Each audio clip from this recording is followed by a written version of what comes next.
Why is it that some people get a lot of discomfort when they eat certain foods, specifically plant foods, and those that contain a lot of fiber or highly fermentable foods?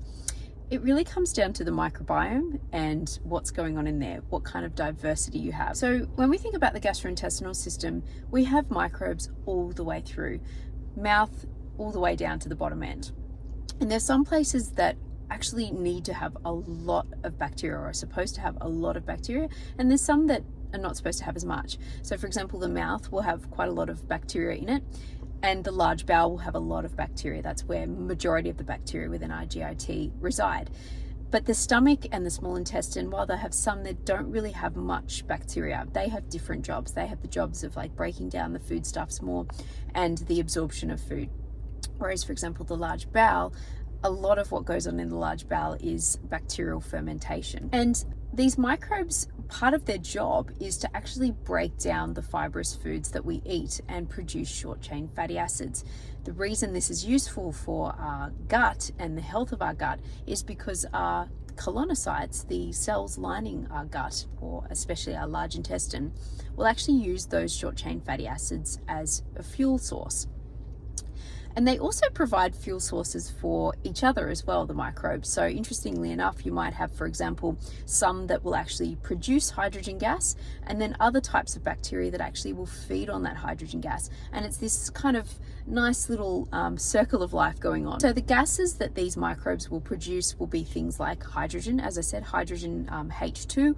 They'll also produce methane, and they'll produce some CO2. So these gases will obviously then be, because it's in the large intestine ideally, quite easy to pass because you're right near the end. So if you have a lot of microbes producing this gas, you can pass it quite easily. Also, the smell of the gases can give you a bit of an indication as well as to what types of microbes you tend to have in there. So for example, if you have microbes in there in a large amount that are producing a lot of the methane, that would give you that awful sort of smells that you often experience. Other ones that produce, for example, sulfate will give you that really sulfury kind of eggy smell. Whereas if you have others that are, a little bit more healthy commensal bacteria, they'll just be producing a lot of hydrogen and a lot of CO2. So what can unfortunately happen for some poor people is they will experience something called SIBO, which is small intestinal bacterial overgrowth. And essentially what's happening here is that for whatever reason, let's say that there's not enough good motility pushing the bacteria down to the large bowel where they should be, they're able to migrate into the small intestine. And the reason this can cause a lot of discomfort and gases that really cause a lot of pressure and pain is because, of course, the small intestine is higher up. And so you're going to have a lot of trouble getting that gas out. So it can't really go up that way, and it can't really easily go down that way. It just starts building up in this sort of area and can cause a lot of pressure on the nerve endings and cause pain signals. And so in this situation, it can be quite useful to use something called a low FODMAP diet. And that's because you're essentially reducing the foods that are easily fermentable by these bacteria. And the idea behind it is that if you can take away the food source for these bacteria, they'll eventually die out. And sometimes using a low FODMAP diet is actually really successful. Some people though, they actually require either antibiotics or antimicrobial treatments to actually get rid of the nasty bacteria as well, depending on how much of an overgrowth they have of these microbes. Another interesting fact about bacteria as well is that, as I said, we contain a lot of bacteria in our mouth, and that helps to initiate some of our carbohydrate digestion when we first eat. But really that bacteria should stay in the mouth, and they're healthy in the mouth. But if they were to be transferred to, for example, the small intestine, and this can happen, this can also cause some distress as well, because like anything in the body, things will have their rightful place in the body, but if they move into parts of the body they shouldn't be, this is when things start to go wrong.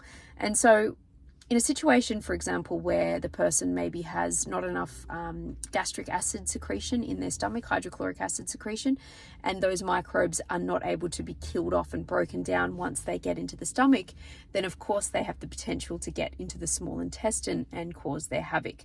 So this is another reason why it's really important to have enough stomach acid so that you can kill off anything that comes through down into the stomach before it reaches the small intestine. So if you're experiencing symptoms of bloating and distension and gas that is really difficult to pass, it may potentially be a small intestinal bacterial overgrowth or even like a yeast overgrowth or something like that. So you can actually test for SIBO, of course, with this with the SIBO breath testing, and most GPs will be able to refer you for that.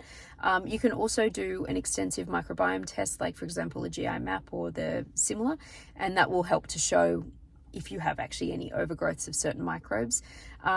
So you could even do a low FODMAP diet for a little bit of time, like 4 to 6 weeks, and see if your symptoms improve.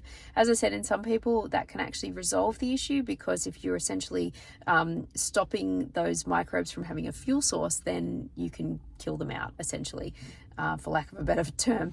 But in some people this doesn't resolve it, because there might be other underlying issues that you need to resolve as well. We need to be thinking about the motility. We need to be thinking about if this is working properly, if you are having regular bowel movements.